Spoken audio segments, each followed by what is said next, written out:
अब जरा एक और बात पर ध्यान दीजिए। दुनिया के कई देशों के झंडों में आपने एक विशेष चिन्ह जरूर देखा होगा, एक चांद और उसके साथ एक सितारा। पहली नजर में ये केवल एक धार्मिक प्रतीक लगता है, लेकिन क्या इसके पीछे भी कोई गहरा संकेत छिपा हो सकता है? यदि हम इसे एक आध्यात्मिक दृष्टि से देखें तो ये चिन्ह भी सृष्टि की उसी व्यवस्था की ओर इशारा करता हुआ प्रतीत होता है, जहाँ चांद उस माया या जगत का प्रतीक हो सकता है जिसके भीतर ये पूरा संसार संचालित हो रहा है, और उसके साथ स्थित वो सितारा उस एक परम सत्ता की ओर संकेत करता हुआ दिखाई देता है।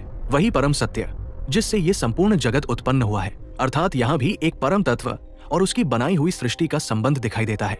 बस अंतर इतना है कि यहाँ ये स्वरूप मुख्यतः माया और जगत तक ही सीमित दिखाई देता है, जबकि ओम के भीतर उस परम ब्रह्मा से लेकर सृष्टि तक का संपूर्ण ज्ञान समाहित है। इस्लाम में भी कहा गया है कि ईश्वर एक है, जो निराकार है, जिसका कोई रूप नहीं है। ईसाई धर्म में भी यही कहा गया है कि गॉड इज वन, जो पूरी सृष्टि का निर्माता है। अब जरा सोचिए, नाम अलग है, भाषा अलग है, रूप अलग है, लेकिन संकेत एक ही दिशा में है।